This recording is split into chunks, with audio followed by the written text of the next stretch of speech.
أنا شخص ما بيحبش يعتمد على حد خالص، لا في شغل ولا في عواطف ولا في أي شيء. كل حاجة هعملها بنفسي، حتى العلاقات مش محتاج، أنا أقدر أعتمد على نفسي.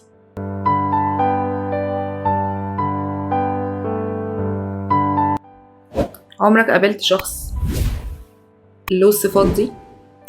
أو ممكن يكون أنت اللي فيك الصفات دي. لو أنا شخص مش عايز يعتمد على حد خالص غير نفسه، فده بيسمى في علم النفس بالاعتمادية العكسية. يعني ايه الاعتمادية العكسية؟ يعني أنا كنت في يوم من الأيام كنت شخص اعتمادي على الناس، وكان بيحب قوي بزيادة، وكان عاطفي قوي، وكنت بحب دايما يكون في أشخاص في حياتي، سواء بشكل علاقات، شغل، كل حاجة.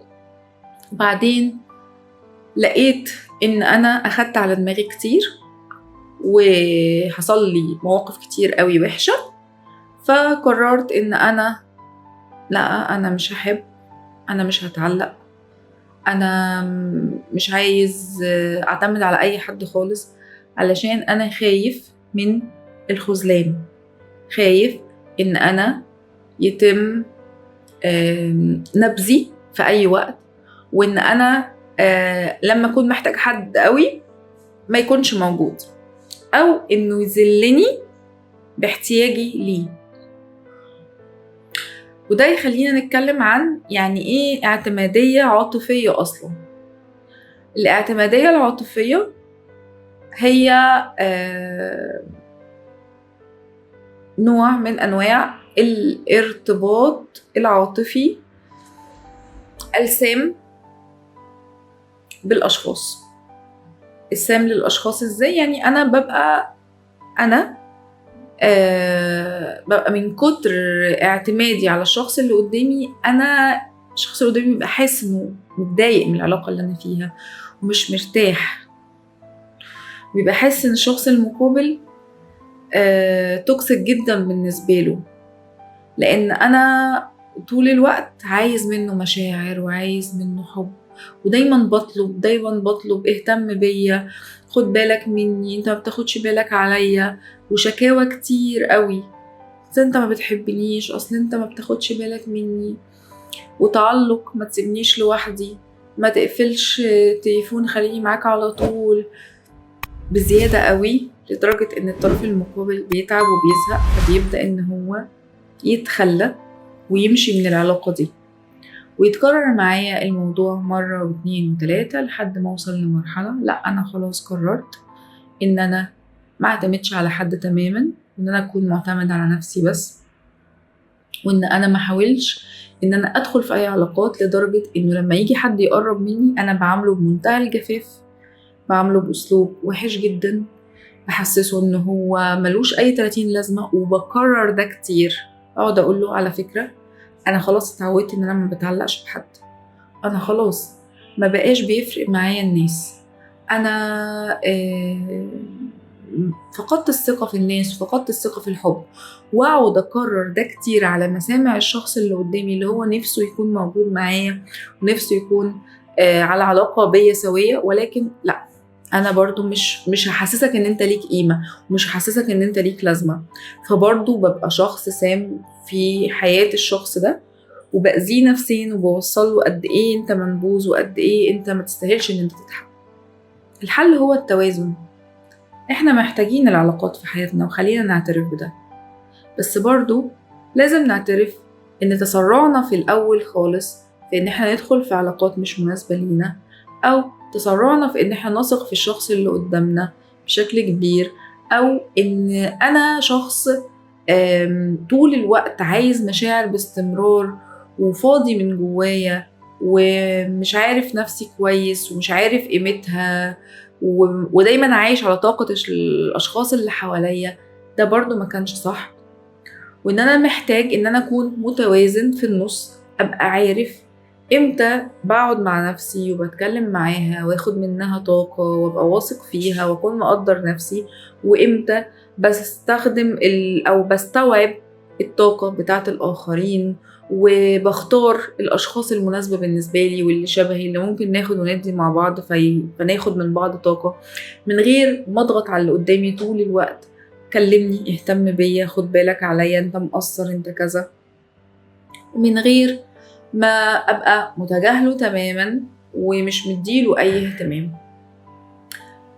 التأني في كل شيء هيخلي الأمور تمشي ببساطة أكتر، وهتخلي العلاقات سلسة أكتر.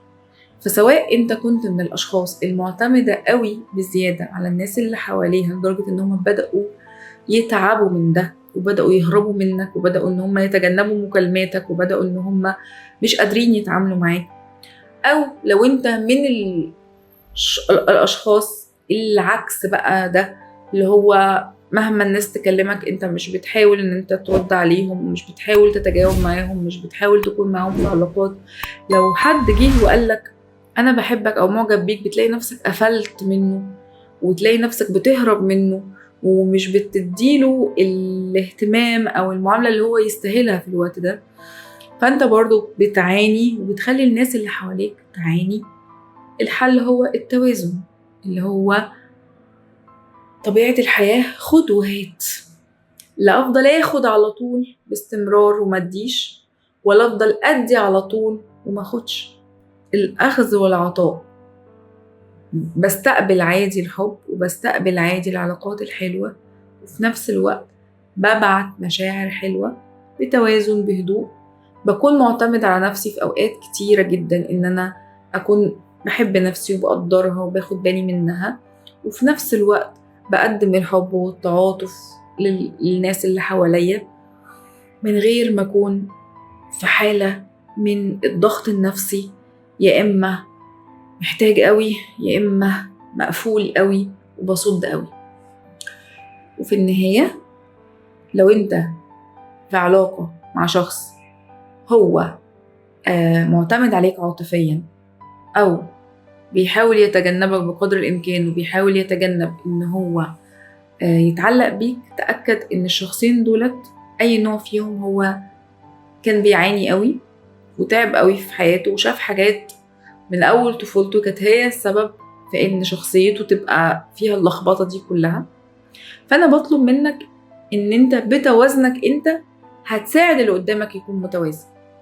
ما تستجيبش طول الوقت للشخص اللي معتمد عليك عاطفيا. حط فواصل. لما يجي يلومك ويقولك انت مقصر معايا، انت كذا، ما تستجبش. قوله لا، انا ليا وقتي وانت كمان ليك وقتك، وحط حدود باستمرار. وانا بحبك بس انا من حقي ان انا ارتاح، ومن حقي ان انا يجيلي وقت اكون بعمل حاجة مهمة في شغلي.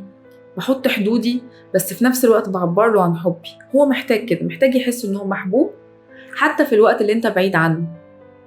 ولو ان في شخص متجنبك عاطفيا وبيخاف ان هو يدخل معاك في علاقة وانت معجب بيه قوي او متعلق بيه جدا ونفسك ان هو يتجاوب معاك، بس هو خايف ومرعوب وعايز يفضل دايما مستقل وعايز يفضل دايما ما يتعلقش ابدا عشان ما يتألمش، استوعب ده وتفهمه، وحاول ان انت دايما تديله مساحته.